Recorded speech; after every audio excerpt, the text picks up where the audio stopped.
আসসালামাইকুম, কেমন আছেন সবাই? 1,000 কোটি টাকার স্ক্যাম নিয়ে আপনাদের সামনে আসছি। 1,000 কোটি টাকা, আরো বেশি হইতে পারে, আমার ধারণা নেই। ছোট মানুষ, আদার ব্যাপারী, তাও একটু জাহাজের খবর নিই। এই যে যেই তেলটা দেখতেছেন, এটা তীর, এটা হলো সিটি গ্রুপের একটা পণ্য, ভালো তেল।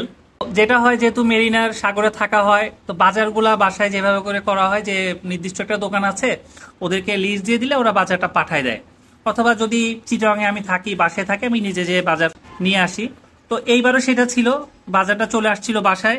তো খেয়াল করি না আসলে, এটা যে খেয়াল করবো এটা কখনো চিন্তাও করি নাই।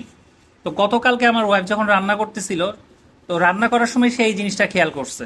এই যে দেখেন, টিসিবি, অর্থাৎ এই যে যে পণ্যটা, এটা হলো টিসিবির একটা পণ্য। যদিও এটা তীর, কিন্তু এটা টিসিবির পণ্য, অর্থাৎ টিসিবি তীরের কাছ থেকে, এই সিটি গ্রুপের কাছ থেকে এই পণ্যটা কিনে নিছে। কিনে নেওয়ার পর সে ভর্তুকি দিছে, অর্থাৎ বাংলাদেশ সরকার ভর্তুকি দিয়ে এটা বিক্রি করে। কেন?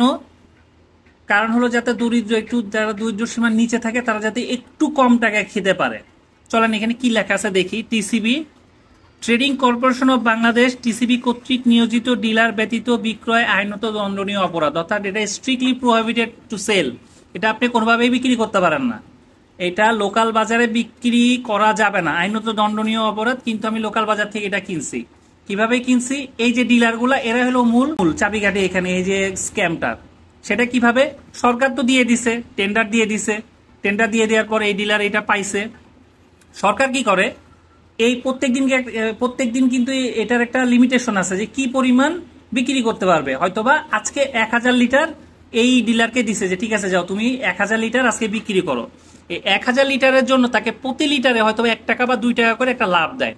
অর্থাৎ 1,000 লিটারে সে লাভ পাবে 2,000 টাকা। কিন্তু এই তেলটা কিন্তু মার্কেট প্রাইস থেকে কম, টিসিবিতে কম টাকায় কিনতে হয়, দেখা যায় 10-15 টাকা কমে কিনতেছে। এরা কি করে, এই ডিলারগুলা কি করে, দেখা যায় 1,000 লিটার আজকে দেওয়ার কথা, 1,000 লিটার সে বিক্রি করবে না। সে 200 লিটার বিক্রি করে 800 লিটার বিক্রি করবে না, বলবে শেষ হয়ে গেছে। এখন যারা টিসিবি কার্ড হোল্ডার, তারা কিন্তু এটা আজায় পাবে না ওদের কাছ থেকে, কিন্তু তাদের কাছে আছে 800 লিটার আরো আছে। এই 800 লিটারই সে কি করবে, এই বাইরের যে দোকানগুলো আছে তাদের কাছে বিক্রি করে দিবে, কম টাকায় বিক্রি করবে। এতে লাভ হবে কি, সে পাইতো সরকার কাছ থেকে 2 টাকা করে পার লিটার। এখন দেখা যাচ্ছে বাইরে সে 10 টাকা পার লিটার বেশি বিক্রি করতেছে। মানে 1,000 লিটারে সে 1,000 লিটারে যেখানে সে আগে 2,000 টাকা পাইতো, সেখানে 1,000 লিটারে একদিনই সে 10,000 টাকা ইনকাম করতেছে। এবং এটা এমন না যে শুধু 1,000 লিটার একদিন বিক্রি করতেছে, তা না।